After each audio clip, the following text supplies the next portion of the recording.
We're going to start in 5 minutes.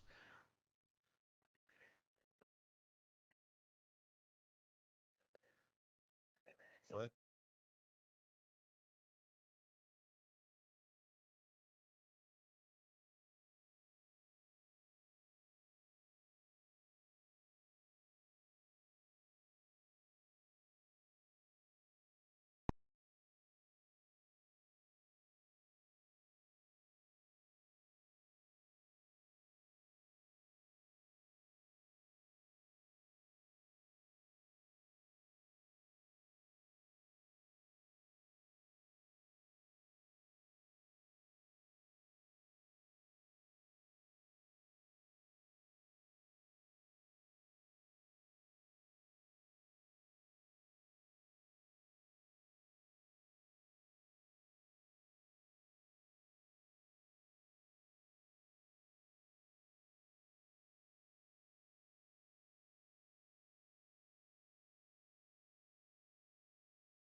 We will start in 1 minute. 1 minute.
seconds.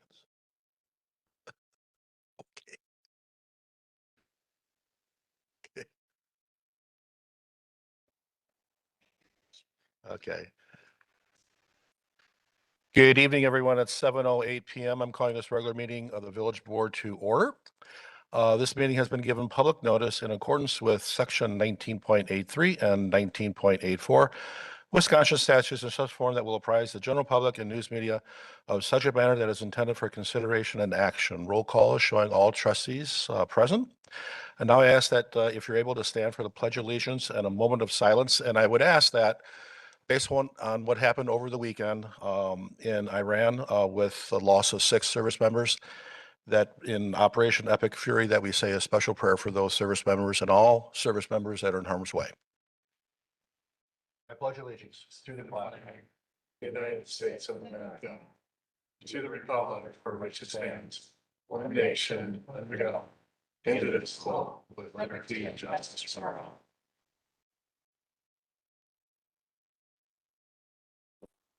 Thank you.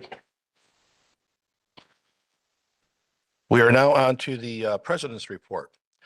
Good evening, everyone. I hope that you had a wonderful weekend. Happy second day of meteorological spring.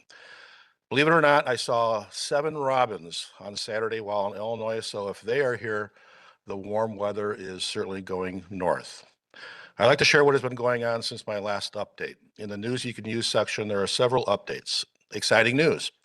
Last week, we were notified that the village's 2024 Annual Comprehensive Financial Report was awarded the Government Finance Officers Association Certificate of Excellence in Financial Reporting. The standards for this award are very rigorous, and the village has not qualified for it since 2019. Congratulations to our finance department on this wonderful achievement. The Germantown Fire Department shared that Craig Rossman was presented the Firefighter EMT of the Year Award from the VFW Post 9202. Congratulations to Firefighter Rossman. We are very happy for you. The Germantown Police Department shared that Sergeant Cody Farnsworth was recognized as well by VFW Post 9202 as Officer of the Year. Congratulations to Sergeant Farnsworth. We are very, very happy for you as well. The Germantown Police Department then shared that Officer Taylor Weiss was sworn in as a new officer in the police department. Welcome to Germantown, Officer Weiss. And finally, the Germantown Area Chamber of Commerce will be having a candidates forum on March 11, starting at 4:30 p.m. here in the boardroom at Village Hall. We have 4 open seats, and it will be great hearing from the candidates along with those running in the local school district and county supervisors elections.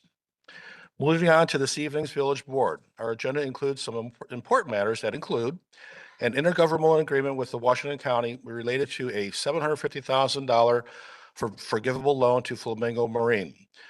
This was on the last Village Board agenda, but was tabled as our village administrator was not at the meeting to share an update. Saying that, by having Flamingo Marine here in Germantown, that will facilitate the closing of TID number 8 sooner than later, and will also bring much needed jobs to our community.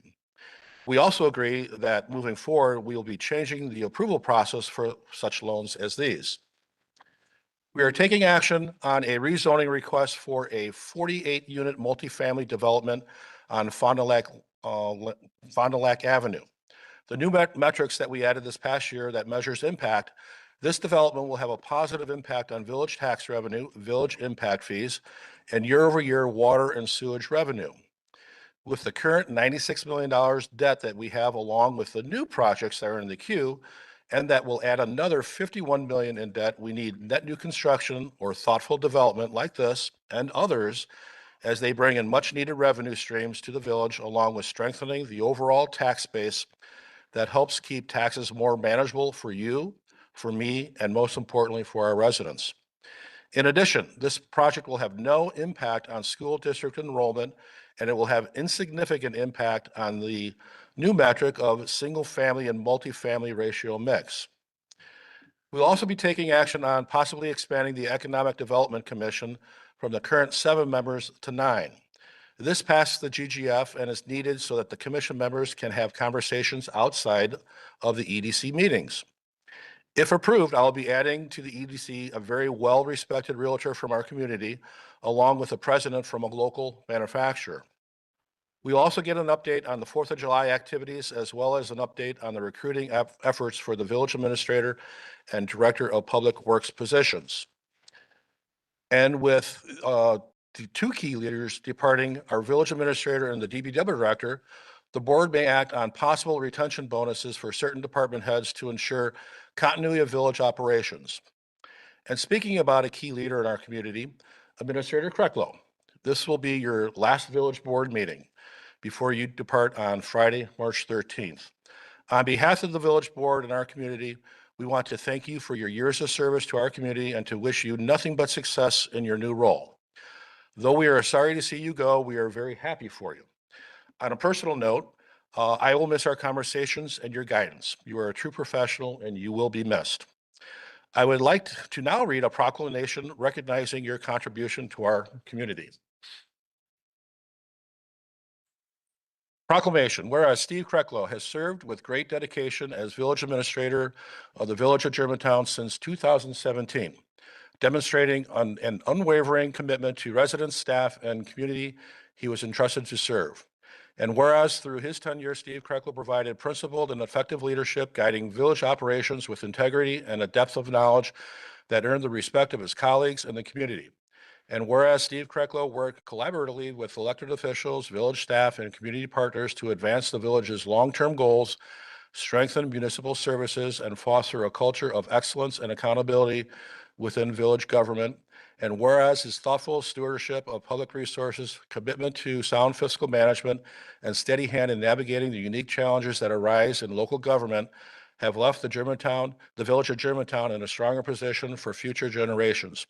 And whereas beyond his professional contributions, Steve Krecklow has been a trusted advisor and mentor and collegial partner and a genuine public servant whose warmth and professionalism have positively touched all who have had the privilege of working alongside him.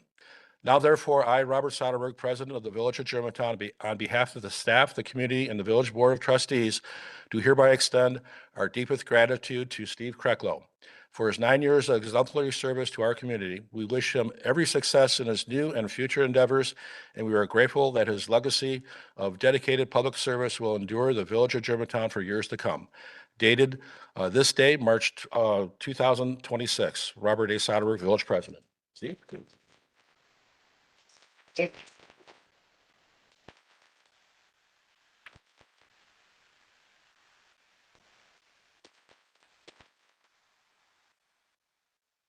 Saying that, I'm looking forward to our meeting this evening, and we all work together to move Germantown forward and to make our community a better place to live, work, and play.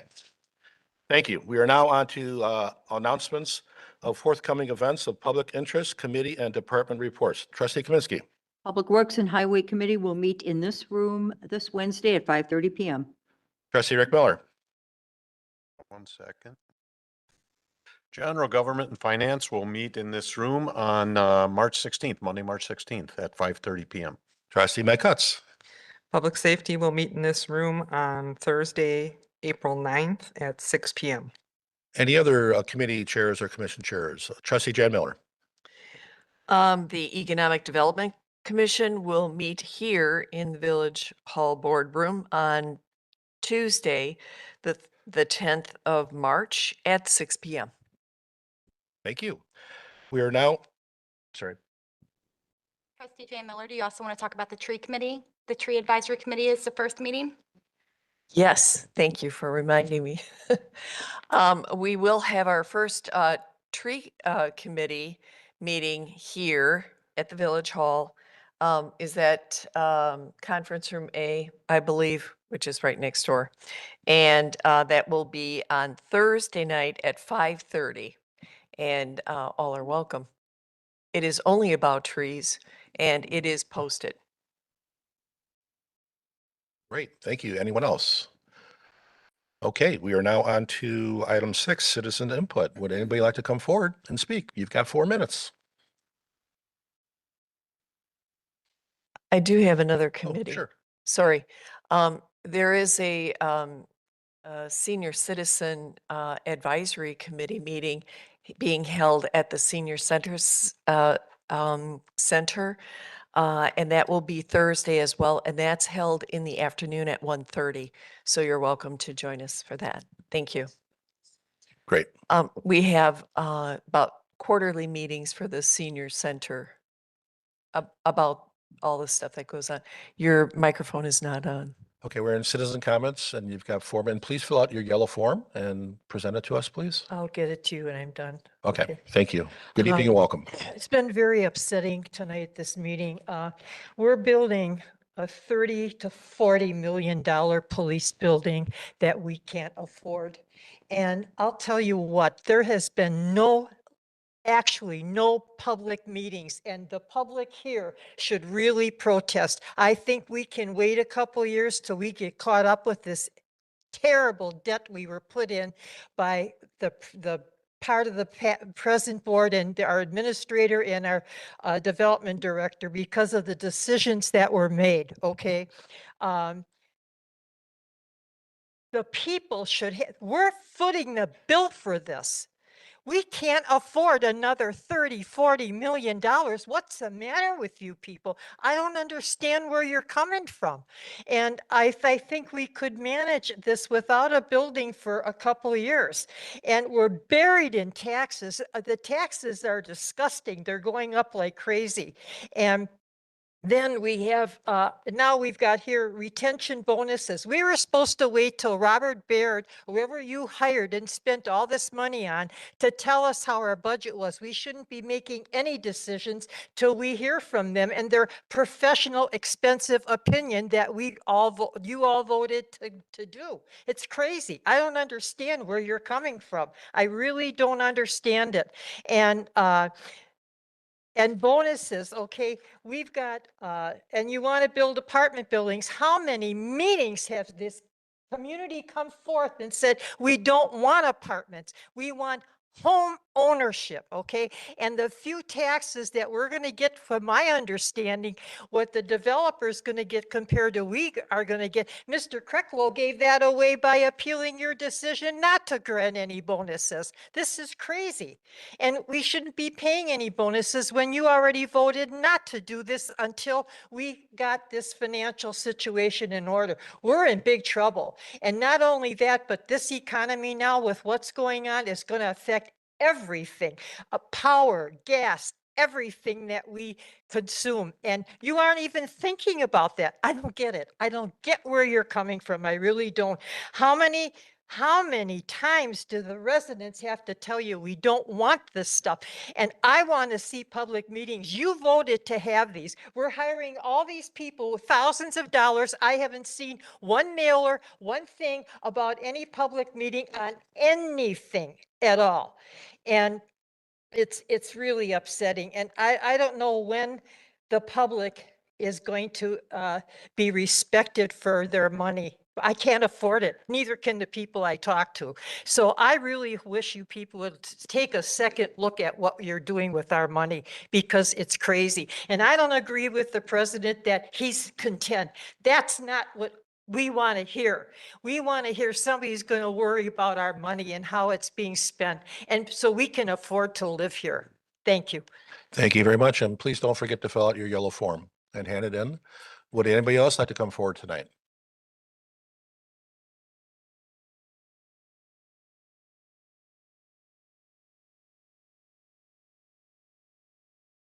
Good evening, welcome. I'm Norm Berger, and I live at W141N9978, 7 Pines Way. And of course, we're going to talk about garbage, which we usually do. I checked around to other municipalities like Richfield and Sussex and Mequon, and everybody pays their own contractor for garbage pickup. Menominee Falls is different. It's 5 condos or more that pay for their pickup. Also, on their tax bill, they itemize how much it costs for garbage in Menominee Falls. You call the village hall here and you ask how much it costs, and she'll say I don't know. We just punch in a code. So then I can see this is going nowhere. So I'll have to go to a public works meeting on Wednesday. And then also I was contacted by TMJ4 to do an interview. So we'll see what happens first before I have an interview. Thank you. Thank you very much. Would anybody else like to come forward tonight and speak? Good evening and welcome.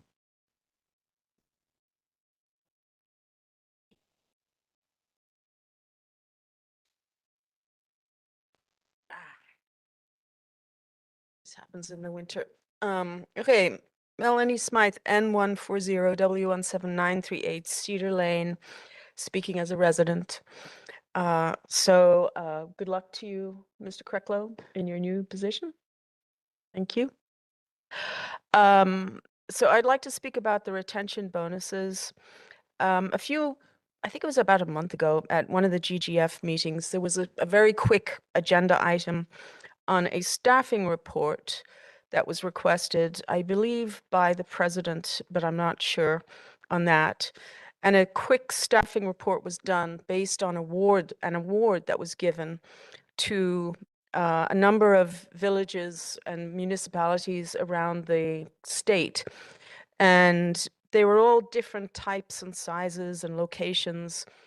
And the information came back and it wasn't what I would call quality comparison because of the disparity in the types of villages and municipalities. If they had been peer villages to our village with both a little bit of suburban, a little bit of rural, same size, instead of having tens of thousands of people. I mean, there were some that were close to 40, 50,000 people in this study. So I think that we should have this staffing, a proper staffing report done that compares our level of staffing as it is today to peer municipalities. This would help in determining whether or not now is the time for anyone on staff to be considered for any kind of compensation adjustment. We're at a pivot point in the way the administration is going to be run. We've got 2 significant positions that are open at the moment. And I think that there should be a halt on hiring and until an evaluation of all of the positions and whether or not the correct positions are being placed within the village at the moment. I mean, there could be departments that could be reorganized. We heard earlier today at Public Safety that there's a need for readjusting some of the positions. So why wouldn't we take this opportunity when we have new people coming in 2 significant positions to rethink the way in which we're going to do things? You know, it seems like a knee-jerk reaction to me at this point to say retention bonuses for certain department heads. Okay, these guys should be professional.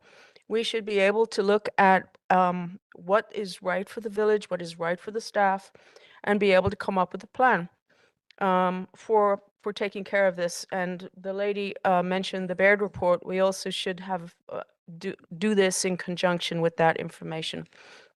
So those are my comments. Thank you. Thank you very much. Would anybody else like to come forward tonight and speak? Good evening and welcome.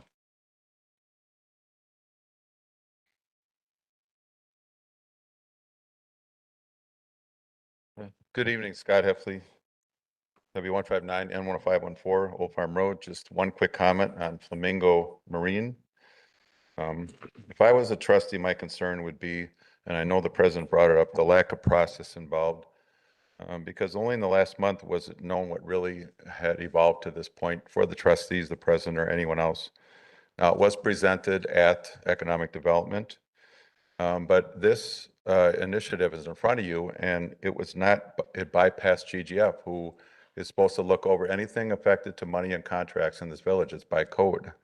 It was not done. It was brought to the village board directly, which I, in the past, have had an issue with that happening. I believe we have a process for a reason. It should be vetted at GGF in a full discussion and analysis of the intergovernmental agreement by trustees should be done before you're expected to act on it, getting the information 3 days before the meeting. I would stress there is still time. It is not mandatory you take action tonight on this matter. Also going forward, these initiatives, as President Soderberg mentioned, need to be handled differently. We need to have people in the loop. We can't just have staff run everything and bring us in when it's at the absolute last moment. I think that's wrong. Thank you. Thank you. Would anybody else like to come forward tonight and speak?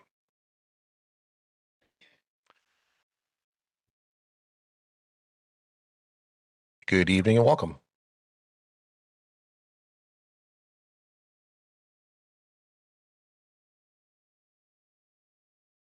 Hi, Charles Krieger, West 140, North 9766 Fond du Lac Avenue. I'm here tonight because I would like to request and beg of you to not approve another apartment structure in this area. We do not need any more high-density housing, medium-density housing, or any other multifamily housing in Germantown, especially in the area that we're proposing. Recently, the board has approved 36 housing unit off Donges Bay, which is less than 3 miles from where the unit 48 unit wants to be. And then also there's more talk of apartments being built possibly where the old flower source used to be. And this is a small area compared to the rest of Germantown. And not to mention that'd be adding more and more people, overloading the school systems, adding tons of traffic and other large population problems. I know that the individual items may seem small in residents, but when you add them all together, if you keep approving this stuff, it's building up fast. I mean, last year, there was a survey taken for the percentage of apartment housing ratio in Germantown and surrounding areas. Mequon came in at low end at 14%. Wauwatosa at the high end of 50-something. Germantown's at 25%. That's enough for me. I hope it's enough for the rest of the residents too. I'm really sick of having more and more hangups with everything. Traffic, shopping, going anywhere, doing anything. Longer waits, more problems, more money. The police and school systems have actually had enough put on their plates recently. Last year, we already had the referendum passed for more police, fire, and emergency services, causing my taxes to go up almost $600 because of that alone. My wife and I only purchased this property in 2021. I've lived there my whole life, but we finally purchased it. Since then, our taxes have gone up $1,000. That's absurd. In just 4 years, I can't believe this. Like, it's making me really rethink, am I going to be able to afford to stay here? I love this town. I grew up here. I don't want to see it turned into a city. Like, we are Germantown, not German City. I don't want to be an extension of Milwaukee. I want to be our own town and be proud of our town, be happy to live there.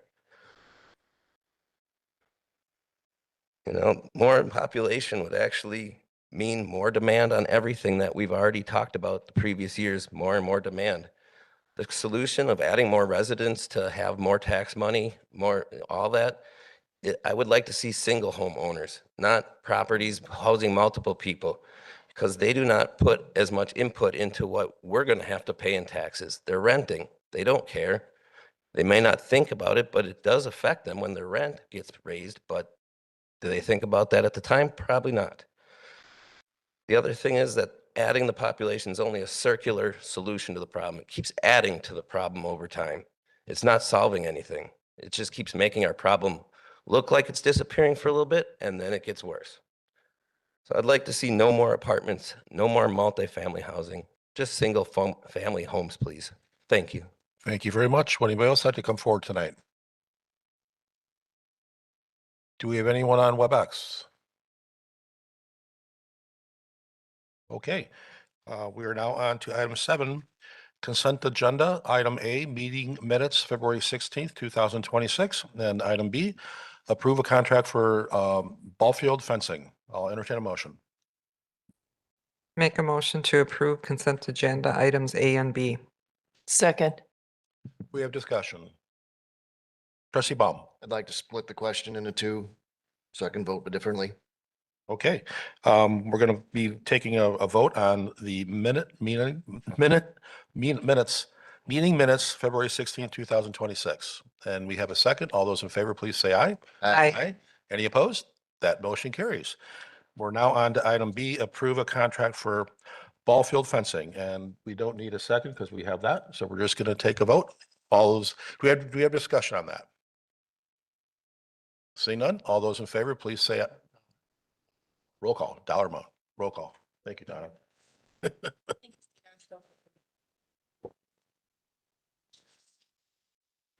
Trustee Warren, Aye. trustee Cutts, Aye. trustee Baum, Nay. trustee Jan Miller, Aye. trustee Borst. Aye. Trustee Peeper. No. Trustee Rick Miller. Aye. Trustee Kaminsky. Village President Soderberg. Aye, that motion carries. We are now on to item A, unfinished business, intergovernmental agreement with Washington County related to the $750,000 forgivable loan to Flamingo Marine. This was on our village board meeting last time we met. And there was discussion back and forth, and Steve was out of town on personal business. So we couldn't have him. He wasn't here to give his thoughts. I know Steve is going to comment on that. We've got Christian here from the EDWC, if any of the trustees have any questions for him. But again, we did talk about this at the last village board meeting. I support the forgivable loan. It's bringing jobs to our community. It's going to close the TID quicker, sooner than later. Yes, I think we're all in alignment that we need to change the process, which we will. But I'm going to turn over to Mr. Cricklow. Sure. All right, thank you. So what is before the board tonight is a intergovernmental agreement that would memorialize a forgivable loan of $750,000 from the Economic Development Washington County organization to Flamingo Marine to facilitate their relocation and expansion of operations in Germantown. Flamingo Marine is a high-end manufacturer of recreational boats that is utilizing new technologies to try to increase their marketability, their business share within that marketplace. The facility that they're moving into is a building that's owned by Zilber Corporation, Zilber 7 in the Gateway Business Park. This is of a particular interest to the village because it would help to fill up one of the last remaining buildings with vacancies within Gateway Business Park. And the reason that benefits the community is that Zilber will accelerate their plans to start construction on Zilber 8 when they've achieved, higher vacancy rates within the existing buildings. And as President Soderberg mentioned, that helps to close the tax increment district more quickly. I do have some data that I included in the packet on revenue growth in tax increment District 8, just to demonstrate how the tax increment district is thriving and moving quickly towards an early closure. In 2023, the increment revenue for TID 8 was $1.9 million. In 2024, it was $2.7 million.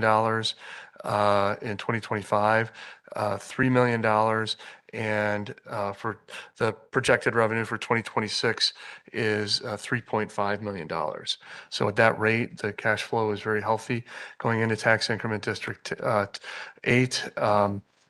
This loan would be covered by the increment from Flamingo itself. So there would be no negative impact on tax increment District 8. And if it does help facilitate the construction of the earlier construction of the last building in TID 8, that will further accelerate the closure. The last study that was done by Ehlers that projected the closure date had an estimated closure date of 2032. I believe that based on the numbers that we have here, that's going to be significantly reduced, or the closure date will be significantly earlier than 2032, when Baird has a chance to come in and do their analysis on TIDs. I think that they'll show that to the village board. So with that, I'm happy to answer any questions that the board might have. Trustee Baum. Oh, Trustee Cutts, sorry. Just from looking this over, my understanding is the TID is paying all interest. Flamingo's not paying any interest, and they have a period where they don't pay. If the loan is forgiven, we still have to pay back the loan. It's just coming out of the TID. So it says it would go to a 10-year, amortized over a 10-year period. If we're closing early, how do we pay that out of the TID? So I think the best way to look at where the money comes from to pay the loan, the $750,000 loan, is from the increment itself, from the Flamingo increment itself. They're investing $15 million into the facility that's owned by Zilber that will create some additional increment, and that increment is expected to fully fund the debt payments on the $750,000. If Flamingo did not meet the standards that were put into the agreement with Economic Development Washington County, and those standards were based on like the number of jobs created and their investment into that facility, then Flamingo would have to take on the loan and pay the remainder of the debt service. Right. My question, I guess, is since it would be 10 years to pay it back and it's fixed, but the TID will close earlier than the 10-year, is then just coming out of the general fund to make payments at that point? Oh, or no, how no, I'm does that saying, work? I'm sorry for that question. The way an early TID closure works is, we have schedules of all of the obligations of the TID, all of the outstanding debt service, all of the municipal revenue obligations, the payments on this particular loan would be included in that. Those schedules are the total amount that's necessary to meet those obligations is calculated, and when the cash balance in the TID is greater than the sum of all of those obligations, then the TID is closed. Though that money is escrowed, and then it's used to pay off those obligations as they're due. All right, thank you. Trustee Baum? Piggyback on that, so it would be similar to prepaying the loan to Flamingo Marine. If everything works out, the closure of the TID would pay off their note. Yes, yeah, in essence, that summarizes it. Okay. And then the increment that you talk about, in 2026, we're getting $3.5 million. That, if there was no TID, that would be going into the 4 different taxing bodies. After the TID is closed, then that'll be distributed to the 4 taxing jurisdictions. I would just point out, if there wasn't the TID, there wouldn't be the $3.5 million in increment. I understand that, but so if this has been going up substantially for the last 4 years, is there a projection of what our tax revenue out? And I'm more concerned about what the village's tax revenue of this 3.5 and potentially what could it grow to? I think it's, I think I put some estimates in of that last building. The final building, and that would be the last space within the borders of Tax Increment District 8, is expected to be 500,000 square feet. That would increase likely the increment by another $750,000. So then we're looking at a total increment generated in TID 8 of about $4.25 million. The village's share would be 35% of that. So when it closes, that would add, say, $1.5 million a year onto the property tax levy. That, if spending remains equal, would then go to reduce property tax bills for residents proportionally. Or it could be available for the village board if there's improvements in services or things that you'd like to do. Those would be options that would be available to the board at that time. To pay for a police station, potentially. To pay for a police station. Pay for a fire station. The larger the tax base, the broader the distribution of the debt service on things like a police station, so the less impact that people see on their individual property tax bills. Okay, thank you. Trustee Pieper? I make a motion to approve as presented. We have discussion. I'd just like to say that these were the answers that we needed at the previous meeting. I appreciate all of the information, the feedback. We had a lot of questions. You addressed pretty much every single one that I had. I can't speak for others. I absolutely support this business. I think they are a great addition and asset to our community. Further discussion. Trustee Jan Miller. I have some additional questions for you, Steve. I was just wondering, what is the anticipated, I mean, they need to build another building, Zilber. They have to build number 8. Is there anything on the horizon at this moment in time?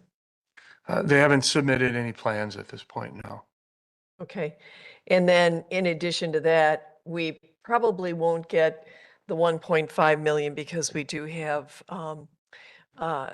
salaries that are involved in the TID 8, as well as 6, 7, and 9. So that would be taken out and that would come on our tax roll first, and then we would have extra money. Is that correct? There are expenses that are being charged to the tax increment district, to 8 as well as you mentioned, 6, 7, and 9. It's difficult to say exactly what impact the closures of any one individual TID is going to have on the operating budget expenses. In some cases, those costs may go back to the operating budget, the general fund. In other cases, the expenses may go away. There may no longer be a need for those expenses, or they may end up being shifted to one of the other funds within the village. So you're correct in that in saying that there are expenses that are being charged to TID 8 right now. And when TID 8 is closed, the village will have to make some decisions about where those expenses get reallocated. And then at the end of this IGA is Exhibit B, executed term sheet, summary of principal terms. It says attached, there's no attachment, as well as Exhibit C, county note amortization schedule. It says attached, there's nothing attached, or is it someplace else? The last 2 pages of the IGA, 31 and 32 of that document, or I think that's all of the, actually that's Yeah. packet. That's the whole packet. Actually, those did not come in time to be included in the packet. I have a hard time approving this without all the documentation. We've waited for this. It's kind of a surprise, actually. And I would like to have that before it's approved. I would think this would be a schedule with solid numbers. And the terms and the information that you're looking for are reflected within the agreement that's included in the packet. Christian, you can come up. Yeah, come to the mic, please. Button. You're on. Oh, okay. The State your name and who you are. Oh, I'm sorry. I'm Christian Cheslak, the CEO of EDWC. The amortization schedule will not get prepared until we know what a closing date is, because that sets the schedule, but the terms of the schedule are specified in your IGA. So we would follow those same terms and just create a schedule based on whatever the closing date gets set, which we obviously did not want to preempt your action relative to that. Thank you. You're welcome. Trustee Bob Warren. It seems like all the math is dependent upon the forgiveness of the note. And who determines what's forgiven? Is that the county who's making that call? And what's that based on? So the forgiveness provisions are based on jobs created and the new investment, as was mentioned earlier. we take at the end of the 3-year period, we do a reassessment of the actual results that the company has projected. To the extent that there's a shortfall, that becomes a note between the county and the company. And so only the forgiven part that's tied to their actual performance is what then becomes an obligation to the TID. So EDWC will be conducting that analysis of the actual data and packaging that as a final result. What's the village's exposure here? Worst scenario? Well, I would say actually the best scenario is that we pay the $750,000 debt off. And that's our maximum financial exposure. And I say that's the best scenario because it means that Flamingo has completed the investment, they've created the jobs, which is going to help the TID. It's going to increase the tax base of the community and help to close the TID earlier. The other scenario would be that Flamingo does not complete the investment, it does not create the jobs. And if that's the case, then Flamingo is responsible for paying off the loan for $750,000.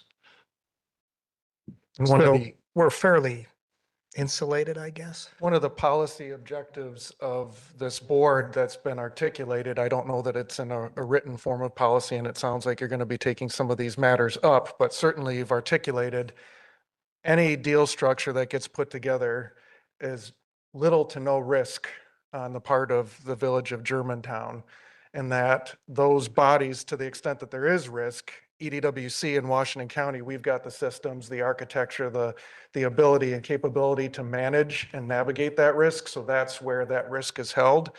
There is just a smidge of exposure in this particular deal as it relates to that performance requirement and that period of payment during the performance measurement. But your attorney put in a recourse scenario within the IGA, even respective to that exposure. So really the exposure here is being held by the county ultimately, for which they've got through EDWC systems to manage. Thank you. You're welcome. Christian, don't go away. My question is, who monitors progress in terms of they meet certain milestones? Who does that? Does your team do that? Our team does that.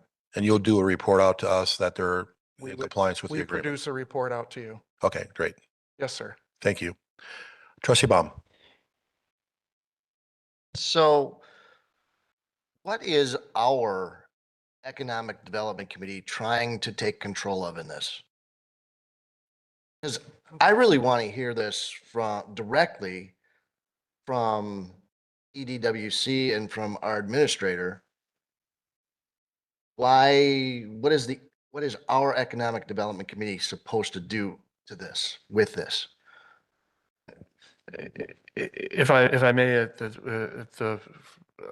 and please feel free, village president and chair of the Economic Development Committee, but what I would recommend in order to improve the process going forward is that the Economic Development Committee draft and the village board approve an economic development policy for the village that includes definition criteria for when it's appropriate to use tax increment district funding and what the negotiating process should look like. And right now, as staff, we're kind of flying a little bit blind. We have to try to make assumptions as far as and infer what the goals and objectives that the board is looking for. And I think that having that in a formal adopted policy would be very helpful. It would increase transparency with the community. It would give staff better direction. And I think it would be a stronger internal control. So that's what I would recommend. And I think that'd be a great role for the Economic Development Committee. So once you have the process defined, as long as these loans are following the process, they just come to us like they normally do, like they always have. Correct. Yeah, and I believe, Christian, you assisted the village and our Economic Development Commission with creating some pillars. And one of those pillars is exactly what Administrator Kreckler referenced. So, and we'll make sure that we go down that path. So Trustee Rick Miller. I don't have any questions, but just a couple comments. And when I look at things like this, there's only two things that are important to me. Number one, what's our exposure? And number two, is this going to enhance the TID or close it earlier? And this meets both of those criteria. It reminds me of one that we tried to do with Sterling Pharma. I think that was TID 6, and we expanded the TID in order to have the incentive to close that early. Now that didn't happen, but our exposure was very little to none, basically zero on that. So it didn't work in that case. This one has performance clauses in it just like that. I don't see any risk here. And again, if it closes the TID early, everybody benefits. So I'm in favor of this. Further discussion? We have a motion and a second. All those in favor? Roll call. Trustee Jan Miller, you have a question? I have a question, comment for Trustee Miller. So are you good with this type of opportunity coming to EDC rather than general government and finance? Absolutely. Okay. Yeah, I know there's been talk about this has to go through GGF first. I don't see it. I mean, this is a village board item. This isn't GGF to me. Yeah. And that's my decision. And I'm the one who said, don't put it on. Now, the next GGF chair might say something different. Further discussion? See none? Roll call, please. Trustee Warren, Aye. Trustee Cutts, Aye. Trustee Baum, Aye. Trustee Jan Miller, No. Trustee Borst. Aye. Trustee Pieper. Aye. Trustee Rick Miller. Aye. Trustee Kaminsky. Village President Soderberg. Aye, that motion carries. Thank you. And thank you, Christian, for coming. Appreciate that. We are now on to new business. Item A, Premier Real Estate Management LLC, agent for Victory Place LLC, property owner, ordinance for rezoning approximately 7 acres from the I institutional zoning district to the RM-2 multifamily residential zoning district for a 48-unit multifamily residential development located on Fond du Lac Avenue and Crimson Road in the Victory Center corridor. Jeff, it's all yours. Thank you, Mr. President.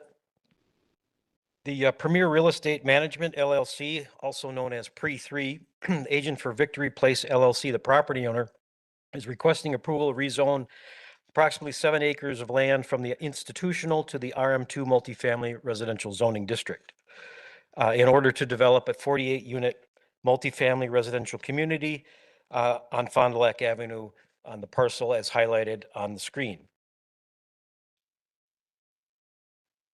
This is a closer oblique view of the site. As you can see, there in the dashed yellow line shows the approximate location of existing right-of-way that was dedicated years ago that we'll discuss in a moment or two.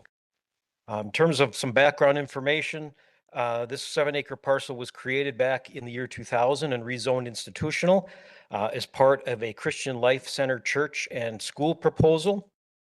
Plans that were submitted, but ultimately never built. The Crimson Road right-of-way was dedicated in 2003. In 2008, there was a development agreement that was entered into between the village and the Christian Life Center for road construction, but that was terminated, and again, along with the balance of the project, was never built. In 2024, the property was acquired by Victory Center LLC. And as part of that, they submitted a proposal for a 68-unit multifamily apartment complex by Sunstar Real Estate Ventures. That proposal was reviewed by the Plan Commission. It was reduced in size. We had a number of meetings and discussions. Eventually, in December of 2024, the Plan Commission recommended denial of rezoning, and the application was subsequently withdrawn. The property is located in the Victory Center corridor under our 2050 plan as shown in the screen, and the proposed multifamily uses are an acceptable use in the corridor. Desirable uses include commercial, but in this case, the proposal staff supports the residential because of its relatively small size as an infill project and its proximate location to other existing development. The proposal itself includes 4 two-story buildings, a total of 48 dwelling units, with a density of 6.9 dwelling units per acre. The units are approximately 1,200 square feet each, with 2 beds, 2 baths, private entry, patio and balcony, a 1-car attached garage. A total of 3 parking spaces are proposed for each unit. That includes 52 guest parking stalls scattered throughout the site. There's perimeter landscaping that's proposed to enhance existing buffers and the perimeter landscaping. On-site stormwater management is proposed in the south side of the property. There's a central open space area for use by the residents. And as indicated earlier, that right-of-way that was shown, that's approximately the only location allowed by the state DOT for access onto Fond du Lac Avenue. As part of this project, the developer is requesting that Crimson Road not be required to be extended and constructed, and that the right-of-way, in fact, be vacated. With that, I'd like to introduce Emily McFarland with Pre3 and Josh Kennitzer, who will go through their own short slide deck and present additional information for your benefit. Thank you. Thank you. When Emily is done, we'll come back and I've got a few extra slides to go through and talk about our impact analysis and the Plan Commission recommendation. Excellent. Well, good evening, everyone. Good evening. Thank you guys for giving us a few minutes of your time tonight. I have to say, we have been in this room presenting about this project 3 times. And as a person who spent many, many years in local government, it always is very reassuring to me and a good measure of a community that cares when the room fills up with people. So many of these meetings are often so lightly attended, but we've had really excellent conversations with your community and with these 2 neighborhoods over our last 2 meetings that we've had here. And we're excited to be able to get through the Planning Commission and to be able to speak to you all about our proposed project here. So a little bit about Pre3. So we are a business located in Brookfield. We have 3 primary pieces to our business. We are a multifamily real estate developer, which is what we're here to talk to you all about this evening. But something unique about Pre3 that you don't see with every developer is we also manage all of our properties that we build. So we currently are managing around 17,000 units of housing. We do not build all 17,000 because the other piece of our business is investment. So we will build predominantly in the state of Wisconsin, and then we will purchase or invest predominantly throughout the Midwest. But if you take a peek at our website, you'll see properties east and west as well. We have developed thousands of apartment homes in the state of Wisconsin. If you look through our website, you'll see we're predominantly in kind of secondary and tertiary markets. We like being the place where people can have high quality, affordable housing and really be a part of a community. Typically in stabilized market rate multifamily, you'll see anywhere between 40 to 50% turnover nationwide. Because of the style that I'll talk through in just a moment, we typically see our turnover closer to 20 to 25%. So we really are invested in building communities and building homes that people want to stay in a bit longer term. So Jeff, who, by the way, does an excellent job for you all, has been very gracious to speak through the site plan already, but I'll just share quick high-level touch points that I think are unique to Pre3. You'll intentionally hear us talk about these apartments as apartment homes. So we build 2-bedroom, 2-bath, 1050 to 1150 square feet, private entrance off your home and off of your attached garage. And those are features that are not common very often in this type of low density development, because it can be cost prohibitive to give everyone a private entrance and everyone an attached garage and then have an entrance to your home off that garage. So with this product in particular here in Germantown, we are proposing our tier 2, which is higher end finishes. So granite countertops, stainless steel appliances, excuse me, a higher quality exterior siding as well. And then we are proposing just an entrance off of Fond du Lac Ave. We are not affiliated with the developer that proposed other projects in the past. I have been around Planning Commission meeting or 2, and we need to take a peek at that feedback. So we reviewed all the feedback that came in during that last round of development inquiry, And one of the items was traffic. And so this site has been designed to have traffic enter and exit the property off of Fond du Lac Ave. And then there is also a proposed easement for the property owner to the south to be able to access their property as well. I have up on the screen here just a few examples of properties that are very similar. So why we like to show these is I think when you look at the exteriors of these apartment homes, you'll hopefully be able to see just a higher quality product than what is generally thought of with multifamily housing. We'll use higher quality siding and just an improved brick exterior as well. Each of these apartments will have their own exterior space. So whether it's an attached balcony, as you see here, or a patio for those lower levels. This is an example of our kitchen. I will on this screen here on the second one on the left is showing a breakfast bar. We've redesigned the interiors as we do every once in a while. We no longer have that breakfast bar, but we just have a flat counter height bar instead. Our interiors with this product in particular is luxury vinyl plank, stainless steel and granite, things that we think will be a really nice home for folks here in Germantown. Something that is newer is in this product is the fireplaces and mantles. This one also gives you a nice view of kind of that exterior patio for a ground floor apartment home. This is just a photo of our bathrooms. Believe it or not, we get a lot of questions about what the shower looks like and if people can step into it easily or not. So we'd like to be able to show that, just a continuation of the finishes here as well. And then something that I think is really beneficial, our master bedrooms have a master ensuite, and then they also have a full washer and dryer in each apartment home. So when you're looking at 1050 to 1150 square feet, I ran a city, I ran a planning commission. We were getting single family home developers coming in proposing 1,200 square foot single family homes. We are about 100 square feet away from those smaller single family homes that are becoming more and more popular just with the cost of construction. And as such, you're going to get amenities like a full in-unit washer and dryer. We have had 2 public meetings. We hosted a neighborhood meeting here. I venture to say probably about 50 or so folks attend that meeting. Lasted a couple hours. They asked us a lot of great questions, which we always appreciate, the opportunity to not just answer their questions, but also hear feedback. So careful consideration went into this design. You can see them on the screen there. I think the biggest ones that I'd like to point out is just the intentionality around the site design.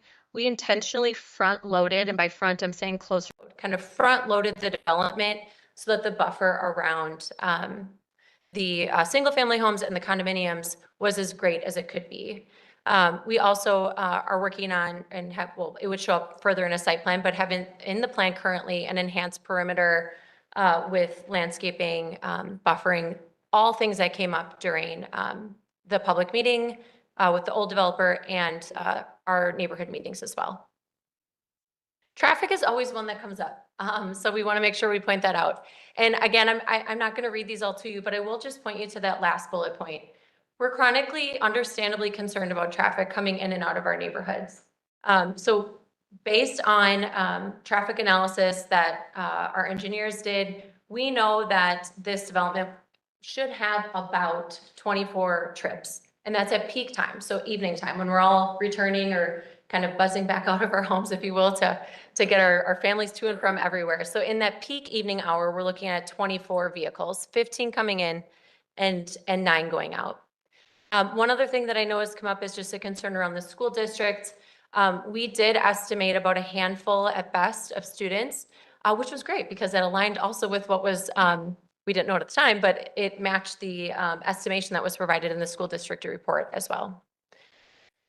There are many steps in this process, as you all know. I have them listed here for you, really just as a demonstration of all the checkpoints that we would go through to be able to bring a project like this to life. We are looking at a much lower density project than what has been proposed in the past, leaving around half the site as green space, which is not uncommon for us. We are not a developer that likes to pack in as many units as possible. We're a developer that likes to better communities, and the way that we better them is by being a great neighbor.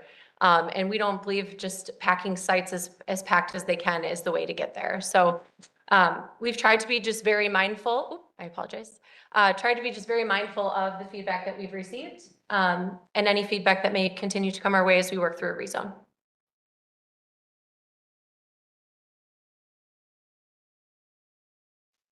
Shall I return to the audience?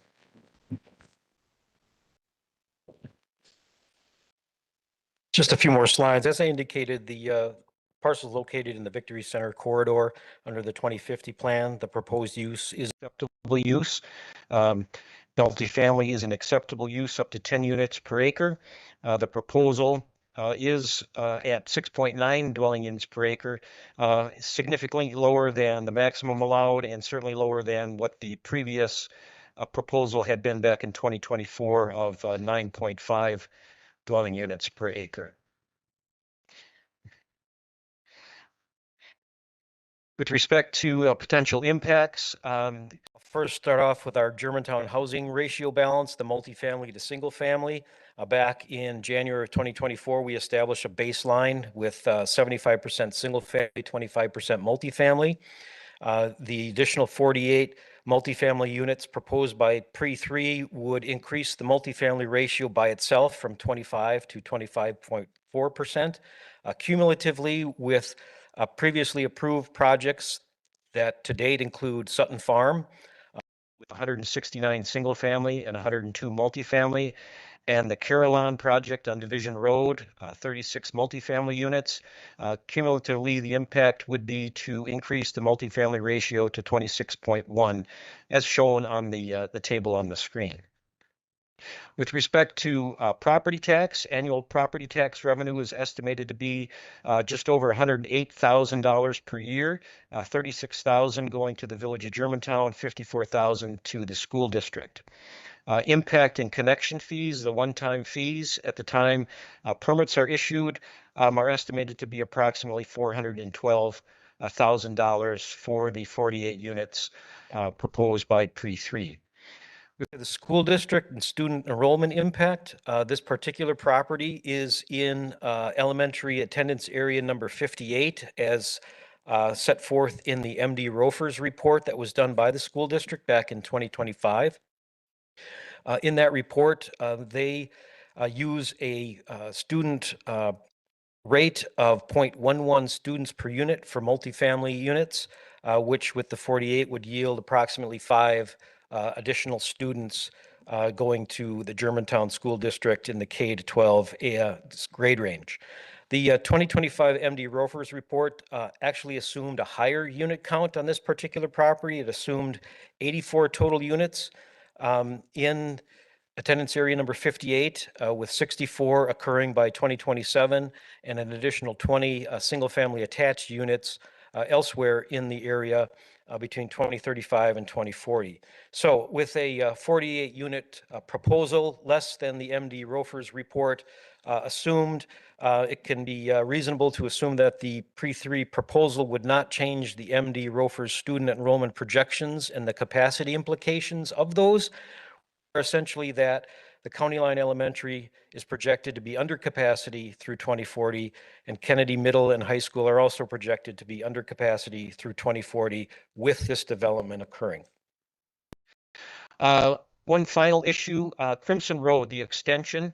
Both all of the departments, fire, police, DPW, community development agree that the Crimson Road connection, as highlighted on this graphic in blue, is not a critical link to providing access and circulation to the larger residential area that is interconnected, whether it be Windsong and Berrywood on the north, Sunbury Downs, Sunbury Wood northeast, Treetops and Autumn Ridge on the south, all have access by way of Donges Bay, Fond du Lac Avenue, and or County Line Road already. So the Crimson Road extension, again, is deemed by staff that it's not a critical link, and we support the proposal to not require the road to be constructed and support the proposal to vacate the right-of-way.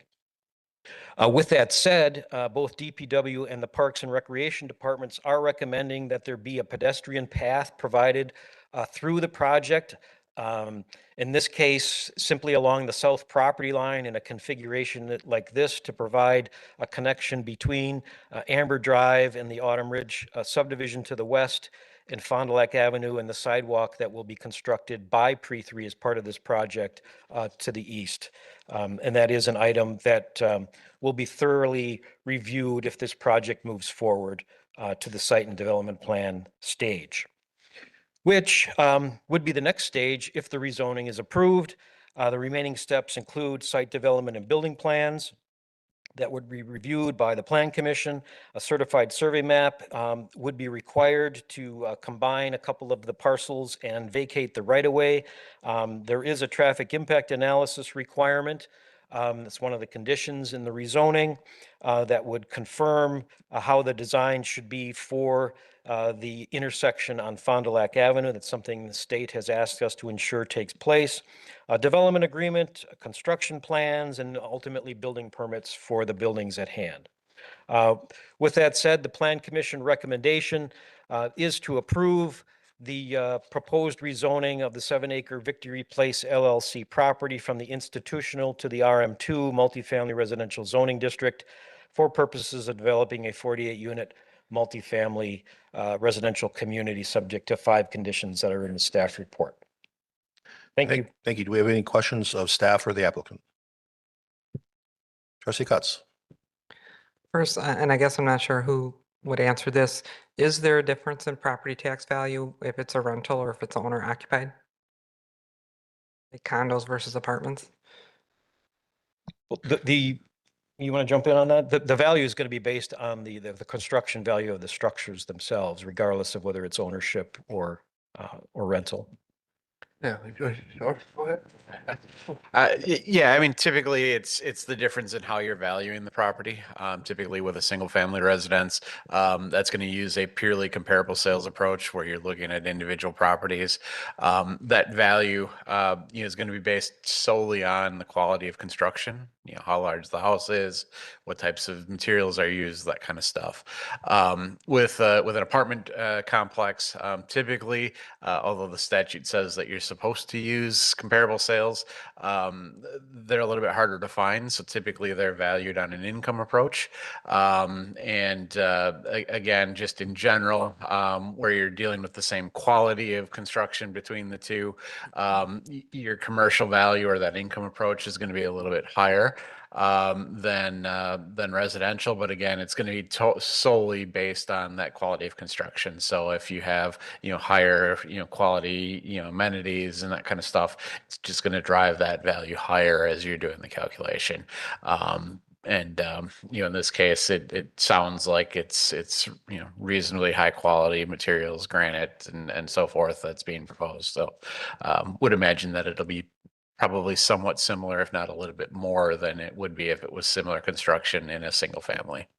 Okay, and then in regards to impact fees, when we recently raised them, we held off on police and fire because we didn't know what was going to happen with the buildings. So I think we should look into that as we have the new buildings going forward, just so that's on the radar. I'm going to wait to hear what everybody else has to say. Thank you.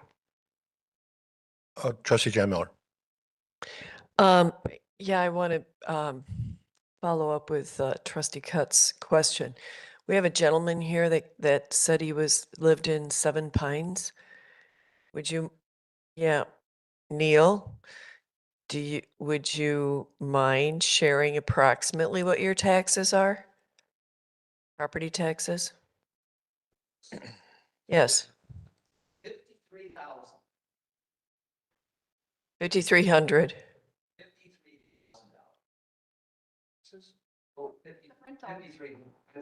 5,300. It is a condo complex. Okay. And then what does, do you know how many units are in Seven Pines? Okay. And then we're looking at this 48-unit apartment complex. They're 1,050 to 1,150 square feet, but I have no idea what the rental is. 2-bedroom, 2-bath. Do you have a rental price?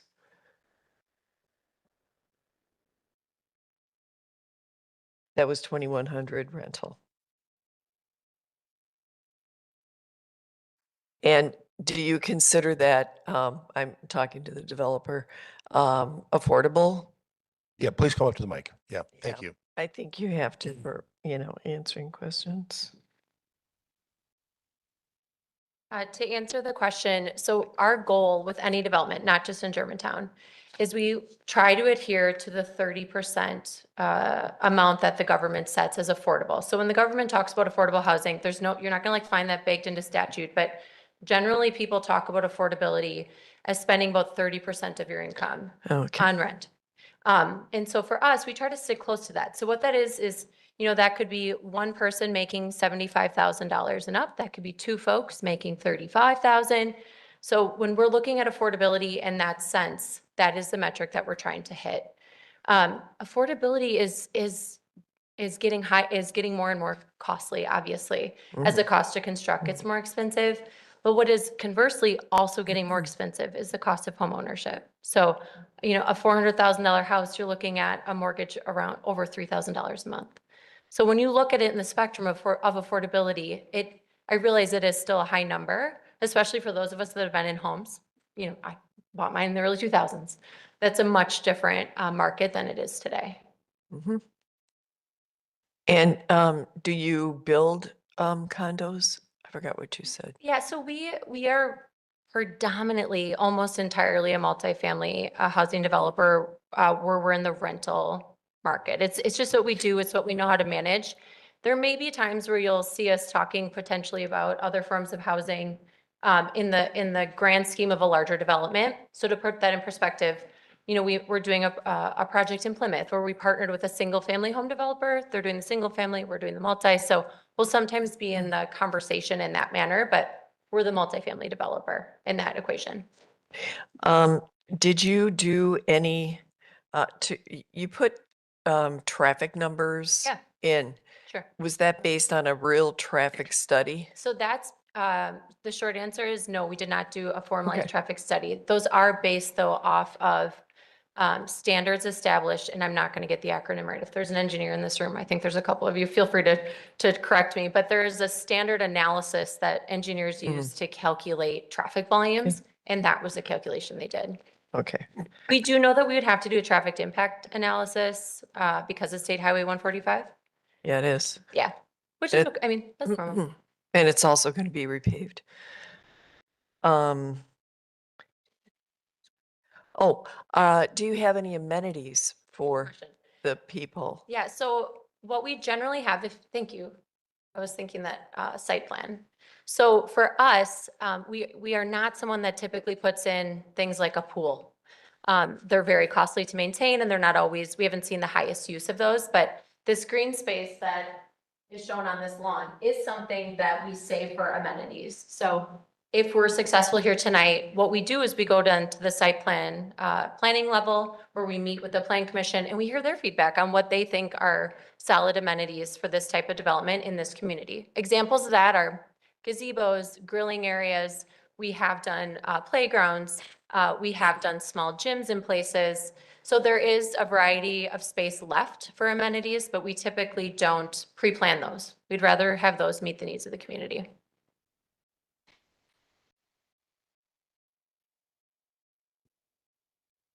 Trustee Pieper.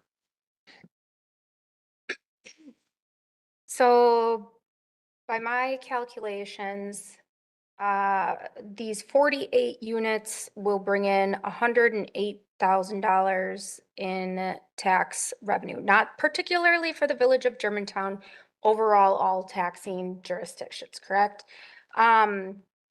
Going off of what this nice gentleman in the audience said, with 32 units, if they all pay approximately the same amount of taxes as he is, that would bring in 185,000. 185,000 versus 108, 48 units versus 32. And that's the difference between owner occupied and rentals. We just added multifamily on Division Road. We just approved that. Multifamily is also being built on County Line in Lannon. Pretty big development. Multifamily is being proposed for Blackstone. How many times has multifamily been proposed for that location? Multifamily is being brought forward on Lilac Lane.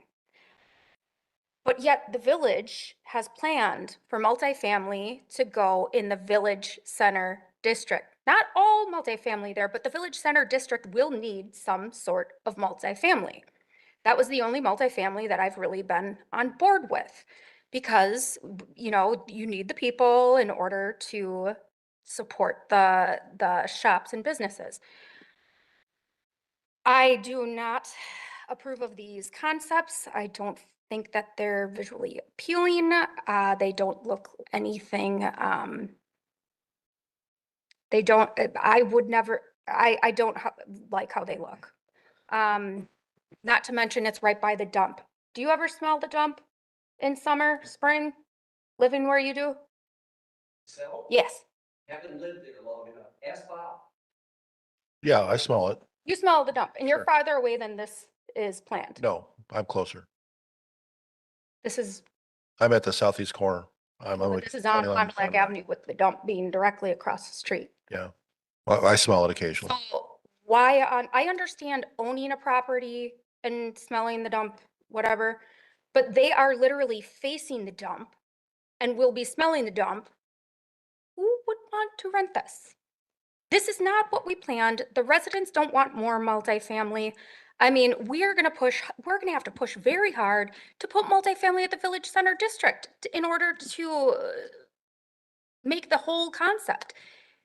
This, with all of these multifamily developments being brought forth, we need to respect our residents' opinions. They do not want this. I have not had one resident come to me in favor of this. Only residents highly against it. That is all. Trustee Warren. Jeff, you'll have to help me on this one, but I think we've been trying to develop these smaller parcels through the years, and single family just doesn't work here based on past experience, from my understanding, correct? We haven't had any proposals for single family. Arguably, you know, the argument about the dump, I mean, who wants to buy and own next to the dump? If you're going to use that argument, there's plenty of people in the vicinity that live there and deal with the characteristics of the neighborhood.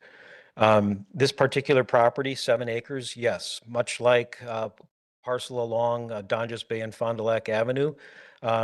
We worked hard to change some zoning rules to accommodate redevelopment, to make something work in that location as an infill type development. And multifamily of this type that satisfies both the market demand and the type of dwelling units that were called for in our Tracy Cross market research study that showed, you know, a significant 400 to 600 unit demand for these types of residential structures, rental and or ownership that satisfy the demand. So it's a good location for this type of unit, in my opinion, and because of its size, it accommodates a relatively few number of units, 48 on 7 acres, the density of 6.9. It's very reasonable, and we're gonna have some development on a piece of property that's sat vacant for a long, long time. One other comment here, and it's kind of site specific, but I know we have right of way for extending Crimson. And I think because of that, everybody is saying, well, we're going to vacate it, but we should use it for something. And I feel like we're being pushed into using it as pedestrian access. And it's like a path to nowhere. So they end up on Fond du Lac, then where do they go? I don't understand the purpose of that. And on one of the exhibits, it shows that that path actually empties into the parking lot instead of coming along this nice green corridor. So I think it's fair to say that the path hasn't been designed just yet. And we're still negotiating whether you're going to provide it, frankly. But the Plan Commission has gone along with the recommendations of the Parks and Rec and DPW to provide some sort of connectivity for pedestrian access. The sidewalk will be extended from the north across the frontage of this property. Hopefully, the property to the south will develop soon too, and we can extend the sidewalk further all the way down to past Autumn Ridge and to County Line with some connections in between. It adds some benefit to the community at large. I'll just add to that. So we are definitely, committed to having a shared use path or a sidewalk if that's the desire of this body and of the planning commission. The we haven't determined it yet is we just don't want to get the cart in front of the horse. Step one is to rezone, right? And then we'll begin, site design and hear the feedback of the community and of the planning commission. So just. Thank you. Trustee Pieper? Jeff, I heard your point of view of multifamily is really just the best use for this, considering how large the parcel is and where it's located. Why couldn't we just extend Crimson and do a big cul-de-sac in that space with the houses, matching the houses in the current subdivision? Just extending that multifamily in a nice little cul-de-sac that would match, it'd flow, it'd be owner occupied. We haven't been approached by a developer who desires any form of single family detached. What if we put it out there publicly? Maybe why are we waiting to be approached by developers? Why don't we say, this is what we have planned here. Come develop it. Come give us bids. Come, this is what we want. Well, historically, we haven't taken that approach. We haven't actively promoted development in the village of Germantown. It's been, we lay out plans for what we deem to be acceptable, and we wait for developers to come and present to us. And that's how we get kind of this patchwork of what Germantown currently is today. So I would like to see us be more proactive on that and really decide what belongs in what areas and then put it out there for the world to see, and hopefully developers will see it and propose what we actually want in these areas. Well, we do have a 2050 plan, comprehensive plan, and we do have a developer that currently owns the land. And I don't think it's appropriate for the village to go out and say, you own the land, we want something else there. Because if someone else wanted to put something else there, they would have done that by now. I have a quick question for you. What was the rent that you say it was? Around about 2,100 is what we're looking at right now. And we have no TIF requests to this. I understand. I was having lunch with my twin daughters in Madison, and they're both in the Dane County school districts, different school districts.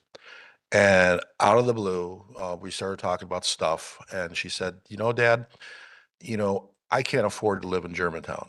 I can't afford to buy a house in Germantown. I can't even get into Germantown with the apartments that you have. You need more apartments that are affordable for my twin number one and her husband, who's a phys ed teacher. They can't afford to live in our community. So the price point that you're offering here, based on what I know their income is, I think it's spot on. I think it creates opportunities for people to move in our community that want to live in our community as a stepping stone to buy homes. So I applaud you for that. Thank you. Further questions? Trustee Kaminsky. I assume that we're doing apartments because condominiums in here, you wouldn't make enough profit on that, correct? Condominiums just aren't what we develop is really the short answer on that. Okay. We're set up to manage multifamily. I thought you had said you do condos in some places. We've done some townhomes, but those are still rental. Okay. I personally don't think these look bad at all.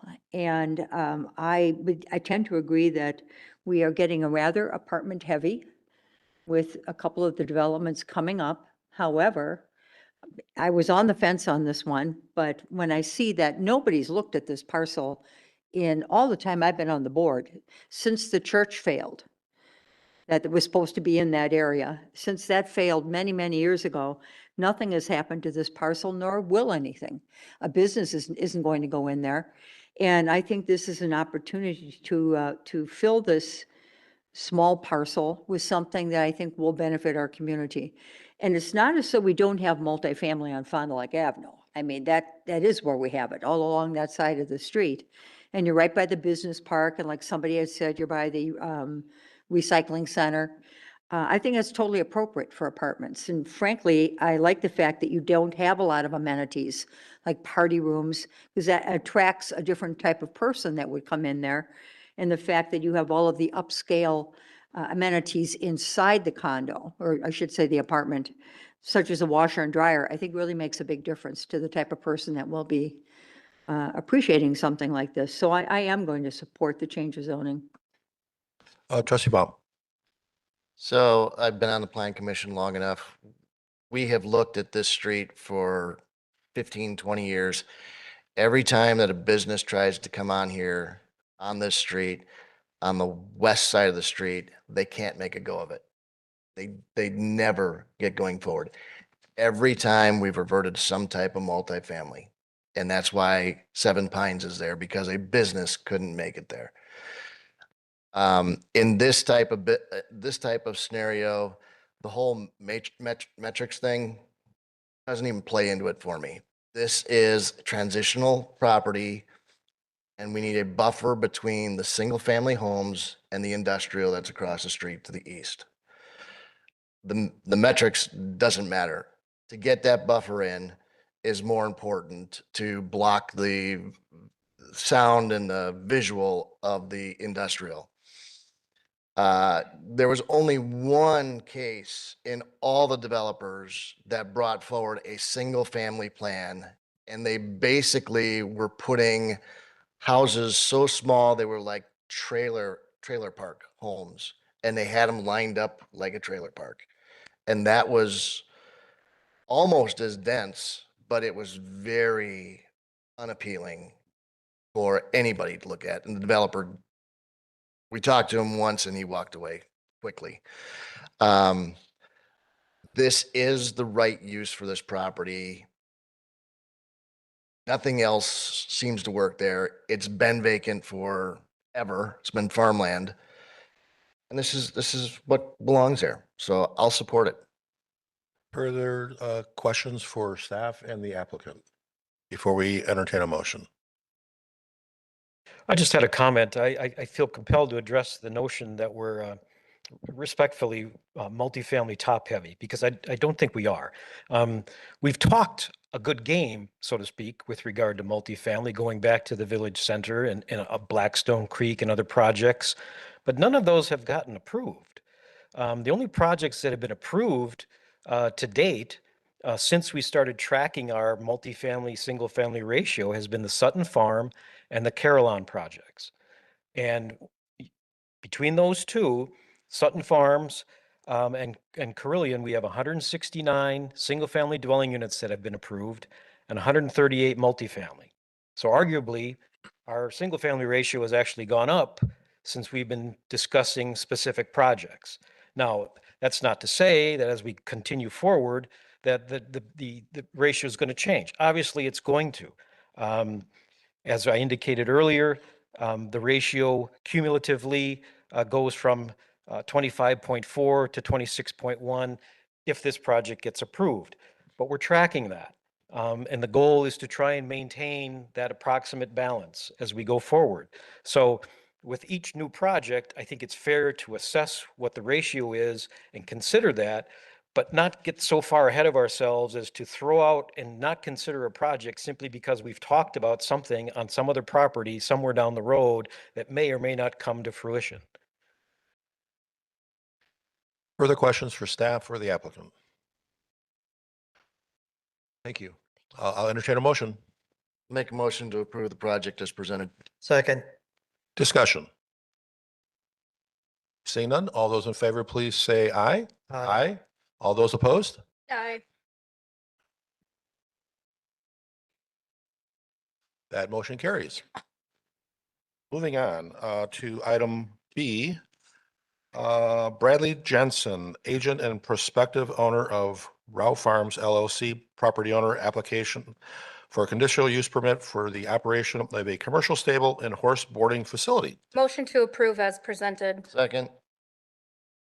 Discussion. I don't need a discussion. I looked through the packet. I watched the meeting. Makes sense.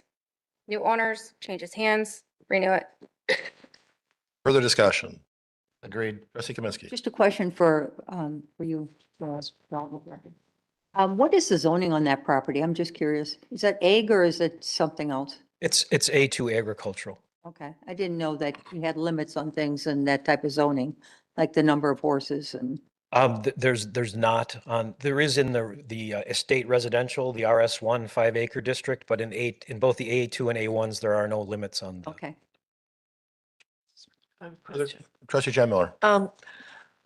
Jeff, on one of your slides, you had the whole parcel, and then I think there were possibly 3 lots. Are there 3 lots still?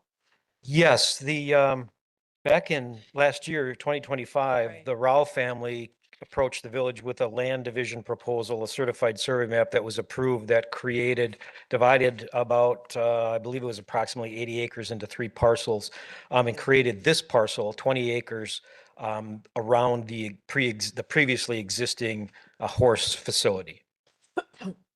So these buildings exist, correct? Yes, that That's a- photo right there is probably taken just last year. And next to the long red line is like the residence, like a residence in the other lot. Yes. Okay. Existing. Mm-hmm. Okay, that was my question. Further discussion? Seeing none, all those in favor, please say aye. Aye. Aye. Any opposed? That motion carries. We're on to item C, ordinance amending section 1.3792 of the Germantown Municipal Code relating to the membership of the Economic Development Commission. Administrator Cricklow. Putting you on the spot. This is a proposal that was requested by President Soderberg to increase the size of the Economic Development Commission from 7 until 9 to 9, and to a large extent to help address potential issues with negative quorums. If with 7 members, there would be a quorum of 4. Which would mean if 2 individuals voted against an item, they could in effect block that item. In the village attorney's opinion, that therefore represents a potential negative quorum. And that interferes with the ability of the members of the Economic Development Commission to have discussions or conversations about items to complete work outside of the actual committee meetings. So the request here was to increase the size of that committee to 9 as a way of addressing that issue. And I want to thank Trustee Jan Miller for bringing this up about the negative quorum, and our village attorney will be having a special training session coming up later on this, where? 12th. Because this not only impacts the EDC, but also other committees and commissions as well. So we want to make sure that we're all on the same page. And I know Trustee Rick Miller, this was vetted by your committee, GGF as well. Correct. And the recommendation was to approve. Right. Trustee Pieper. For a major change in an ordinance like this, I thought this had to have a public hearing. And if it isn't required to have a public hearing to change this ordinance, I would like to see that happen. Because I think the public, we should get the public's input on changing ordinance like this. Yeah, the only ordinances or code provisions that require a public hearing are things within the zoning code. All other changes, for as long as history, don't require. And we haven't done public hearings on just regular ordinances. There was one other thing. It says the village president has identified 2 community business leaders that he desires to appoint to the commission. In the past, we posted open positions and asked for applications and reviewed them as a whole. I know the president is allowed to appoint whoever he wants, but when I started the Economic Development Commission, I accepted applications, reviewed them, and approved of them that way rather than having somebody potentially biased just appoint his friends? Yeah, well, when I'm not biased, I'm appointing two subject matter experts that I think could add value to the mission of the EDC to move it forward. One is a realtor, very well known in our community. The other is a president of a local manufacturer. And I only make the recommendation. It comes to the full board for further review and vetting and approval or not. Trustee Kaminsky. Yeah, we talked this out quite a bit at GGF, and I think it was a split vote, if I recall. Maybe Jan Miller, you voted against. But I ask a lot of questions at that, and I think it totally makes sense to have the 9 people. And why not? Why wouldn't we want more people who own businesses and who have a professional investment in this community to sit on a board and let their opinion be known? Now, it's not a standing board, so what they do is not, it does not happen like we work here at Village Board. But I think it's very important to have those extra voices for the reasons that you cited, but also just for the reason, why not? Why not just have more opinions as we move forward with the Economic Development Commission? So I'm totally in favor of it. Yeah, Trustee Rick Miller. Yeah, to follow up with that, I think the discussion was around that this was a working committee rather than a decision type committee. And in being that, it would benefit from more people on it because you do have things to do. And if you have a quorum with only 2 people or a negative quorum, that's an issue. Right. And just to add to that, what we started doing last year was we created subcommittees. So even though it was, technically good that we could split off and have these subcommittees, we also created more work for the clerks, the village clerks. So, and then you have all those other minutes and postings and stuff like that. So I think this is a good solution for the Economic Development Commission.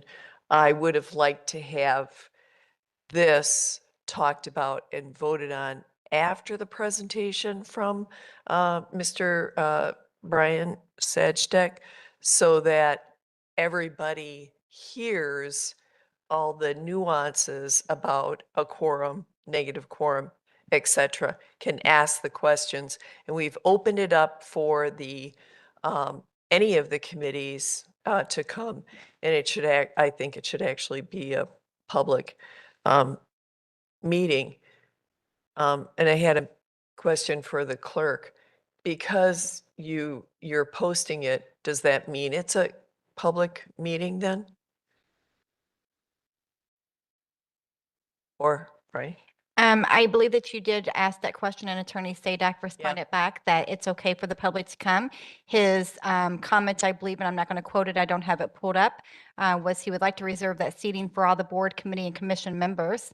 But yes, it would be open to the public. And because it is, in addition to, it will be recorded, I think is what you wanted to have happen, Administrator Cutler and Attorney Sadak. So it will be recorded for those folks as well. Yeah, Trustee Baum. You explained to me, somebody explained to me how these subcommittees are supposed to work. If a group of 3 people are getting together to discuss something, does that have to happen here in the boardroom, in our small meeting room? Does that have to be open to the public? How do we get transparency that everybody's screaming about? How does this work? Well, I believe, and I'm not going to speak for Trustee Jan Miller, but initially that was the path forward. But right now, they're not going down that path right now. And I think evidence of that was the last several EDC meetings where they met in this room and not in the subcommittee format. So I'm not at all concerned about that right now. And for those that are asking, why is the village president asking for this? I'm not asking for this. Several commission members of the EDC asked me for help on how to bridge that gap. And that's why we're having this conversation tonight. And it went through GGF and we're talking about it. How to bridge what gap? On having conversations outside of the full EDC meetings. Without, going from 7 to 9 because of the risk of a negative walking quorum. So this group and only this group Mhm. can go sit and discuss village business anywhere? That's why I'm, That's why we're having Uh, training In, to educate everyone. in short, yes, but with an asterisk. It's still the rules regarding quorums and the walking quorum, which is that collection of individual groups that are all smaller to take some action, still applies. What was happening with the EDC in particular was that they had special projects that they were working on and continue to work on, where it just was a little bit unruly for the full body to, call a meeting and to schedule it and to get together and to try to do all of the things that you would need to do under the open meetings law in order to make that happen. When there were only one or two people that were involved in doing a particular task. And so what this allows them to do is that group on the individual basis to get together and do the little task that needs to be done so they can take that back to the full body for report and action and everything else that needs to take place. What it doesn't do is it doesn't allow that individual group and this individual group and that individual group to all meet individually, but then collectively take action outside of a meeting. You can't do that. But it allows that smaller group to just be able to function a little bit more efficiently, for the purposes of doing that. As Trustee Miller indicated, it's more of a working committee in some respects with some of the things that they're working on. So. Before we have further discussion, I'll entertain a motion on moving this forward. I'll make a motion to move it forward as a 9-member committee. Second. I'll second. Go ahead. Further discussion? Seeing none, all those in favor, please say aye. Aye. Any opposed? 2 opposed. That motion carries. Thank you. Moving on to item D, 4th of July report and discussion. Mr. Krecklow. Sure. Give a brief overview of activities that we've had working towards our 4th of July festivities. As I've previously reported to the board, we have been partnering with the Chamber of Commerce and other organizations within the village to be able to provide some especially robust celebrations for the 250th anniversary of the signing of the Declaration of Independence this year. The Chamber of Commerce has agreed to take on organization of the parade, which is being planned for 11 o'clock on the 4th of July on its typical route through the downtown area. The village has, in particular, the Park and Rec Department, and with requesting some funding from the Tourism Commission, has looked at providing some other activities to bridge the gap between the end of the parade and the beginning of the fireworks. The farmers market, which the 4th of July this year is on a Saturday, the farmers market, which typically takes place on a Saturday, will move their time slot back so it doesn't interfere with the parade. And as of now, they're planning to have the farmers market at Fireman's Park from noon until 4 o'clock to provide some activities at the park. We have had conversations with the Germantown Legion and Legion Post, and they have agreed again to staff and provide concessions at the Fireman's Park shelter, and they'll start that immediately following the parade and then continuing on until the fireworks. So that'll be a major component. The Park and Recs Department has identified one, and I believe they have a second musical group that will provide some entertainment at the stage on Fireman's Park during the course of the day for families or individuals who are hanging out at the park waiting for the fireworks. And they have lined up 2 or 3 food trucks to provide some, some additional concessions options for people at the park. And then I think what's most exciting about the planning for this year's fourth activities is we've held 2 meetings now with inviting in other groups, businesses, churches, et cetera, who might be interested in providing some additional activities in the park area in between the end of the parade and the beginning of the fireworks. And we have had significant interest in that. We have a Kiwanis that has indicated they're looking to provide some support in that area. We've had conversations with one church that's looking at it. They're not ready to commit yet, but they have been looking at providing some children's activities. And there have been a couple of businesses that are interested in participating as well. I was planning to have another meeting last week. I was out sick a few days, so that got pushed back, but I will have one more meeting before my time here in Germantown is done, and with those groups. And the Parks and Rec Director is going to be taking on the responsibilities as a point of contact with those groups as they're planning their participation. So. Thank you for that update. And I know we're also reaching out to the Air National Guard about getting some military assets for the parade and possibly at Fireman's Park afterwards as well. And that's still in the queue. I think the concern is that with your departure and this being the 250th anniversary, that things are going to fall through the cracks.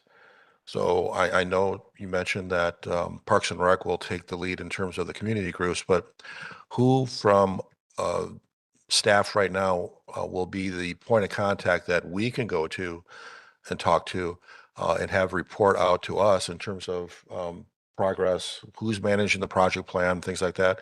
Is that Gosha? Actually, that would be Gil. Gil has been, Gil? Okay. he's been in all of these meetings, and and one thing that I should clarify is the approach that we're taking. I think in one of the meetings I called it the stone soup approach.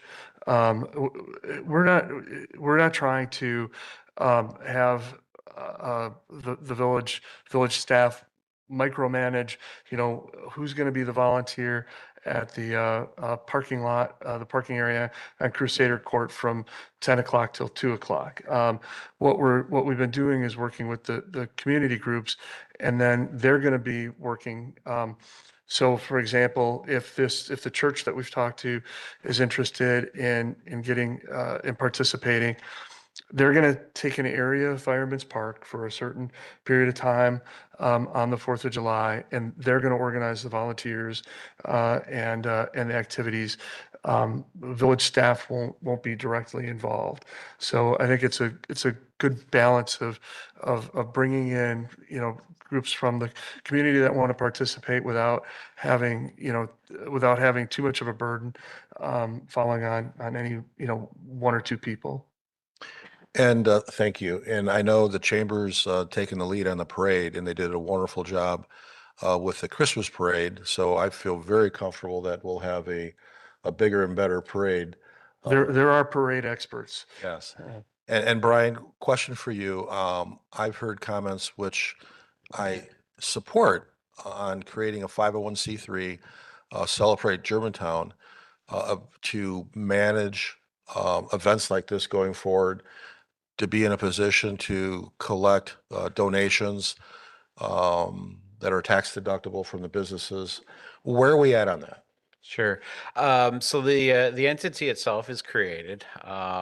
We are working through the process of trying to get the IRS to grant it its official non-taxable status.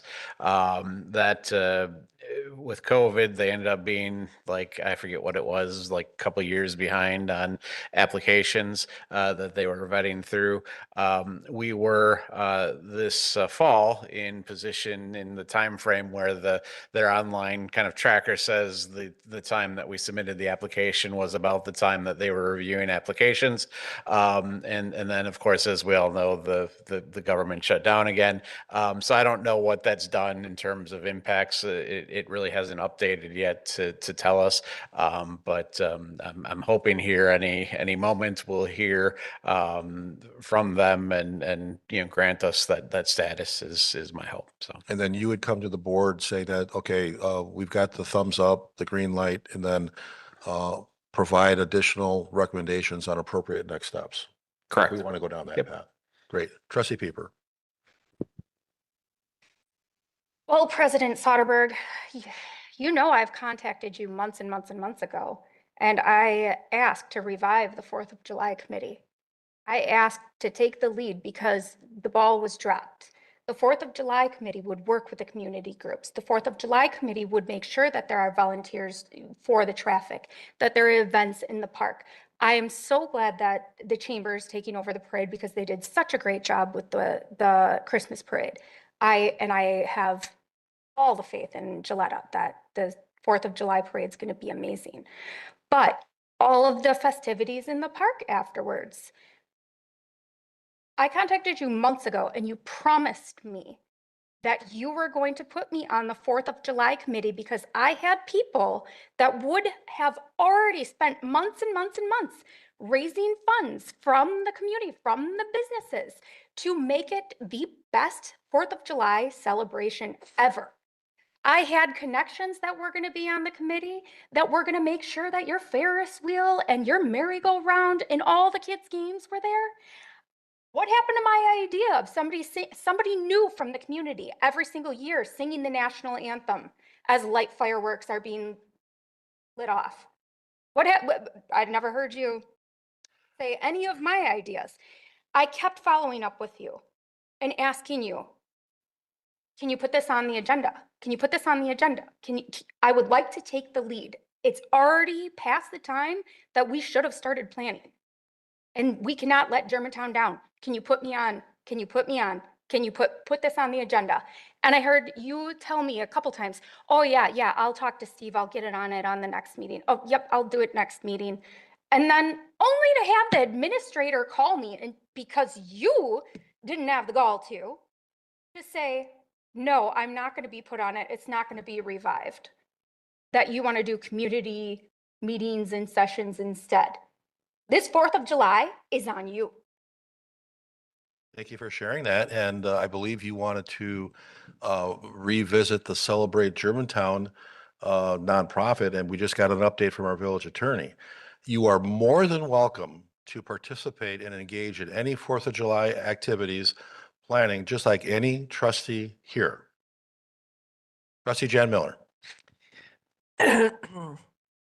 I put this, Kristen and I were talking about, everybody's, it's a big celebration coming up. Well, I've been on the board for 4 or 5 years now. And when the 4th of July committee was put together, Phil Hudson and myself were on the committee. If you look it up in the ordinances, it's there and it's there for a purpose. And if we have a trustee that wants to volunteer for it, the purpose of having a trustee is the leadership role. It's to take the helm, get the social media out there. We haven't seen anything. I attended as I put in our agenda, I just by chance had been talking to Gilletta that day, and she said, well, the meeting's for the 4th of July. And I said, really? So I walked in, and I attended. But the next meeting, I wasn't even on the list that it occurred. And I didn't have time to make it. And I heard at the last minute again. So that is not good communication or organization. And if we have a trustee that's leading it, Steve's leaving, Gil's got a big job of being Park and Rec. And the Park and Rec Commission didn't want to participate in the 4th of July because it's their busiest season. I understand that and I want to honor that. So if Gil wants to help, that's great, but we're not reaching all of the people that are in this village that have the passion that Trustee Pieper has for making this the best that we possibly can.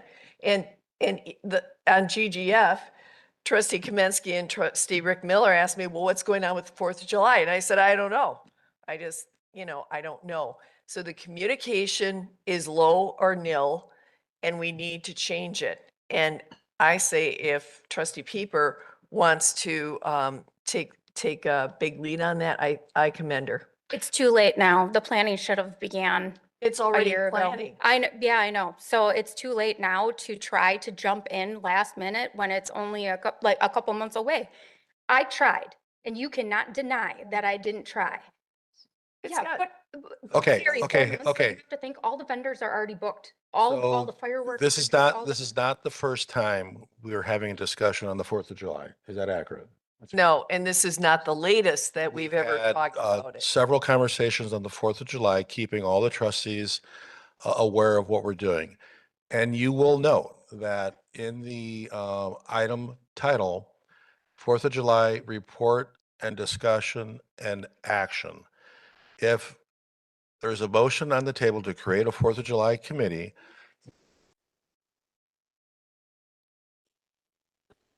Attorney Sajak, can you confirm that there is a committee in the village of Germantown that's called the 4th of July Committee? It's the last committee on the list. Oh, sorry, didn't have my mic on. It's the last committee on the list. Attorney Sajak? Independence Day, 4th of July. I don't specifically remember if it's in the code or not, but there is It a is. committee that is okay, adopted. so if we've got a committee and there's interest, participation from trustees to be on the committee, I'll entertain a motion. For the 4th of July coming up in 4 months. And there's been a lot of activity thus far, a lot of positive movement forward to make this celebration a very good celebration for the community. I have spreadsheets and everything from past years. I mean, and people still exist, people still live here. Right. It's just, If we've got a committee, I'm in a position right now to entertain trustees to be on that committee, which will require a vote of all the trustees. So who wants to be on the committee? You can, I feel it's too late for me to champion this, to lead the charge, because the things I wanted to plan would have needed to start months ago when I first approached you. Therefore, I don't feel capable of last minute planning and scrambling to find vendors. I just think that there, as Administrator Kreklow said, there's a lot that has been done. There is a core of things that have been done. And it's just a matter of filling in, I think. Trustee Borges. Yeah, I think especially with Administrator Kreklow leaving, I know in the past Park and Recs didn't really want to have that role, so to kind of push it back on them isn't the best option. I just don't want us to lose any development that we've had, any connections that we've had, so I think appointing somebody, a trustee, to kind of take over and have that leadership role and be a point of contact is important. I'm okay with that. Who wants to volunteer for that? I know the election's coming up there's 4 open seats. That's next month, right around the corner. Trustee Jan Miller, would you like to lead the efforts working with staff? I always had a co-chair. Jillian, you want to help? I don't think a celebration this big can be put together in such a short amount of time. I think volunteers are going to be hard to get. I think funding is going to be hard to get. Had we started months ago, Jan, I would have said yes. But as of today, it's going to be last minute rushing and They have the bands, they have the fireworks, they have the location, they have the food. And now it's just the games and stuff like that. the things that I wanted to do, that I wanted to plan was huge. It would have been the best 4th of July ever. But that time period to actually secure those people, those vendors and those bands and everything has passed because everything's already booked for the 4th of July now. So no, I'm sorry. If he would have done this as he promised me months and months ago, I would have said yes. But at this point in time, I don't want to be responsible for how this 4th of July is going to turn out. That's on Mr. President. Trustee Jan Miller, are you willing to be the chair of this or be the lead trustee? Oh, jeez. Why don't you, Terry? You want to help me, Terry? I'll help you, but I won't be a co-chair, but I will help you. You want to Motion help to me? appoint trustee Jan Miller You have to what? the committee and also trustee Terry Kaminsky. I won't have time for the committee, but I will help Jan. I will say trustee Terry Kaminsky is an advisory role. Something like that. I can Advisory? do it. I mean, I'm working too. And I got 3 other. That's my motion. Come on, guys, give me a second. We will look at trustee, I like. you okay with that, Jan? And if there's other other openings on that committee, I will look at trustees, not only currently, but also trustees after the April vote, and we will appoint 2 more trustees. So. Further discussion? All those in favor, please say aye. Aye. Any opposed? That motion carries. Moving on to item E, update on recruiting for Village Administrator and Director of Public Works. Administrator Krecklo will comment on the Director of Public Works recruiting. Sure. The job announcement for the Public Works Director has been posted for village employees. That was completed last week. So that information was disseminated, and individuals who are interested in applying for that position may do so. We asked that they submit a cover letter and resume by the end of the day Wednesday of this week. And the village clerk is going to be reaching out to the members of the interview panel to schedule that for the week of March 9th. The plan would be, and that timeline was put together to try to have someone selected by March 13th, which is my last day. Any questions for Mr. Krecklo on that?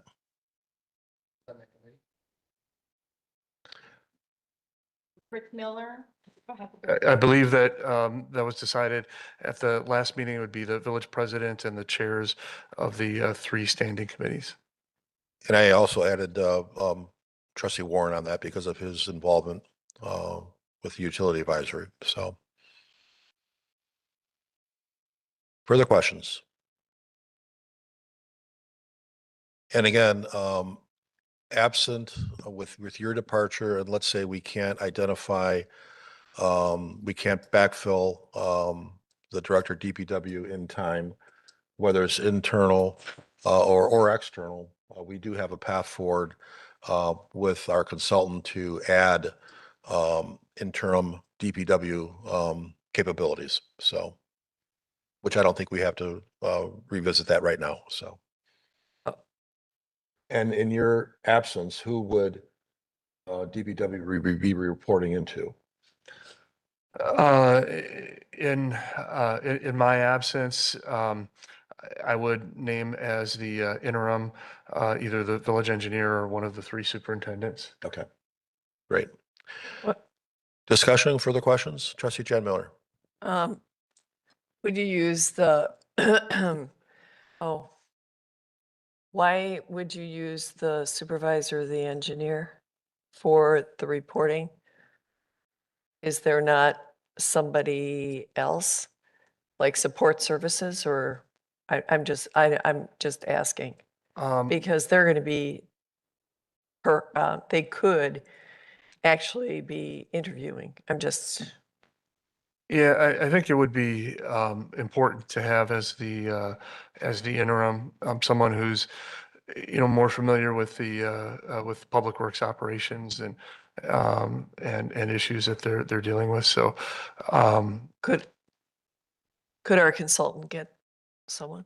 I mentioned that the consultant could Okay. do that, yeah, so. Bob? Are we aware that there were 20 applicants for the Brookfield Director of Public Works? I wasn't aware that it was 20 applicants. I knew that they had a lot of interest in that particular position. So that begs the question, is our consultant reaching out to those, like number 2, maybe? Of those Well, 20 or? My understanding was from the previous meeting that the board decided to go through a internal application process first.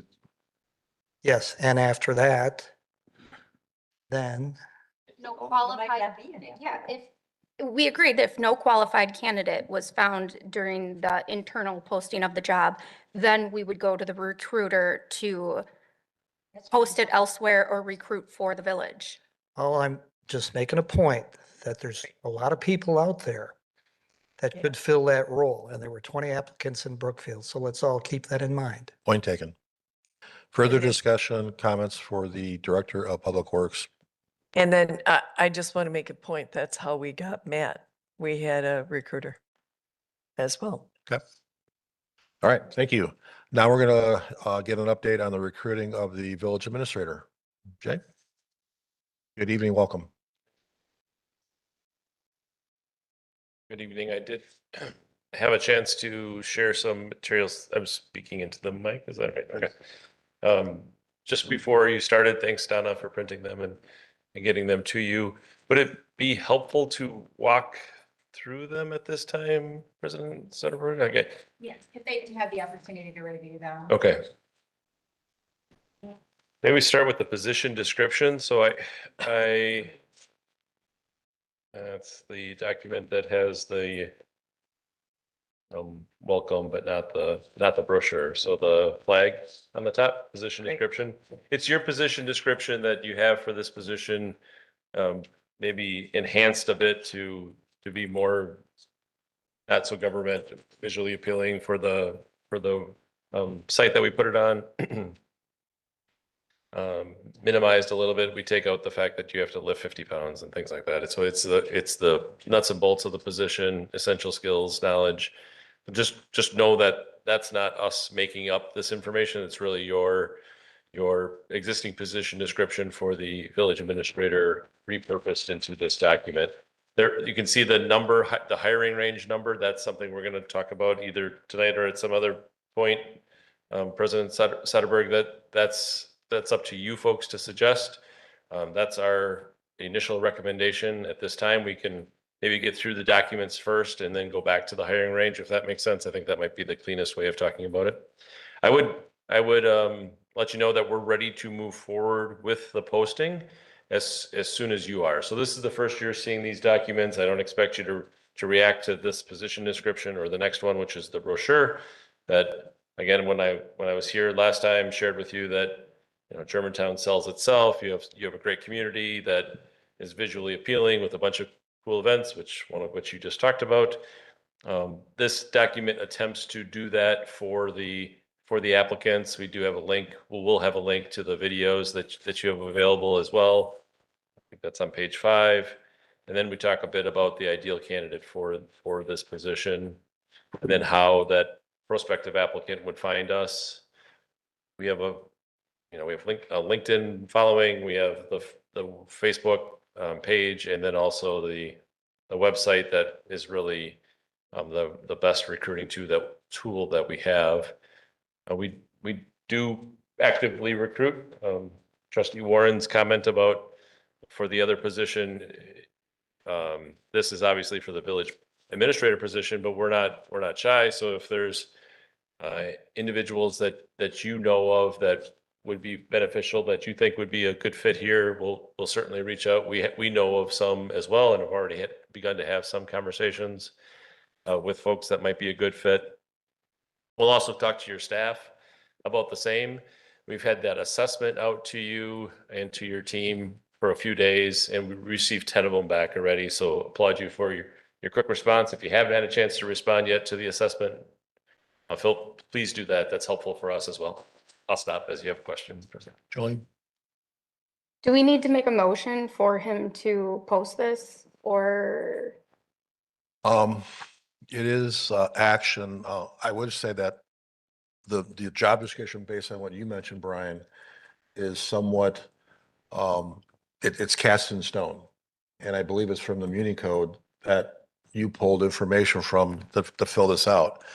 The only thing that I think, and you're right, we will make a motion, but I'm just asking, what is the ask yeah, for this item on the agenda? Do we need to make a motion so he can post it? I Do would we- like that, but also to focus on the hiring range as well.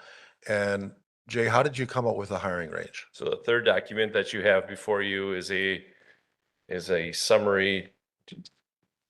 Do you all have that as well? Yes. Okay.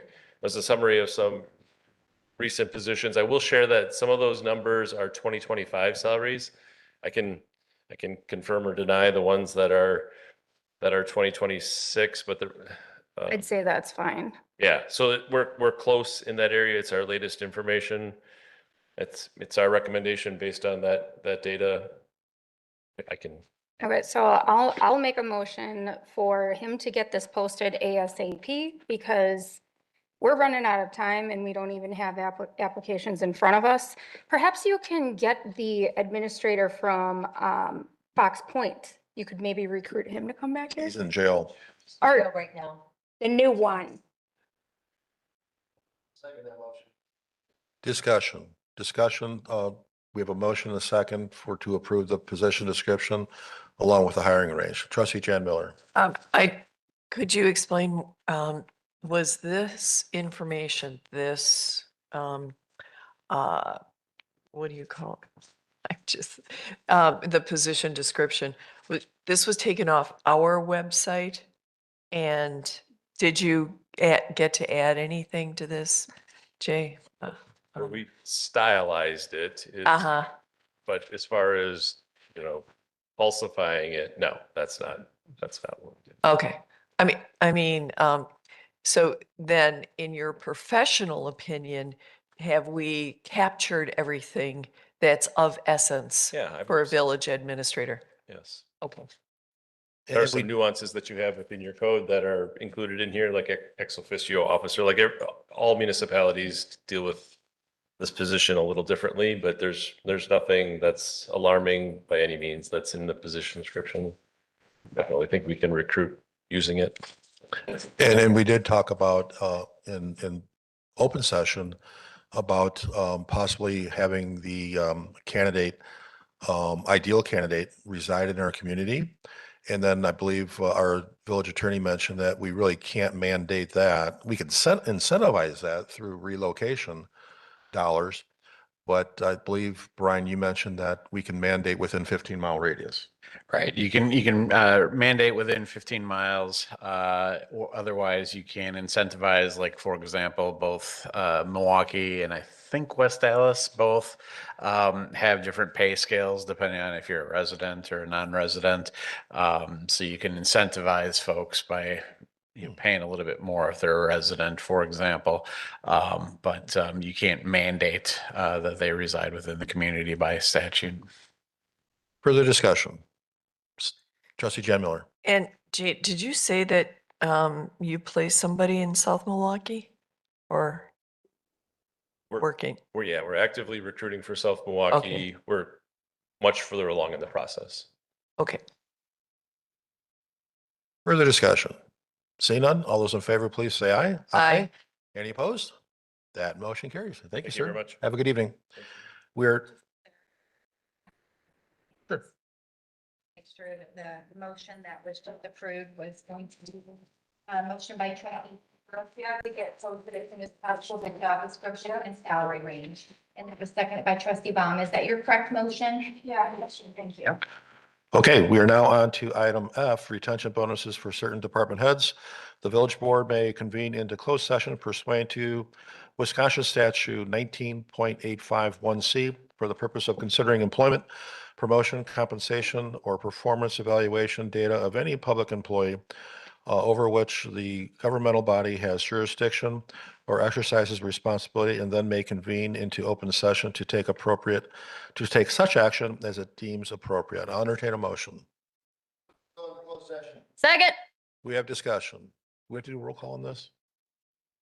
Yes. Roll call, please.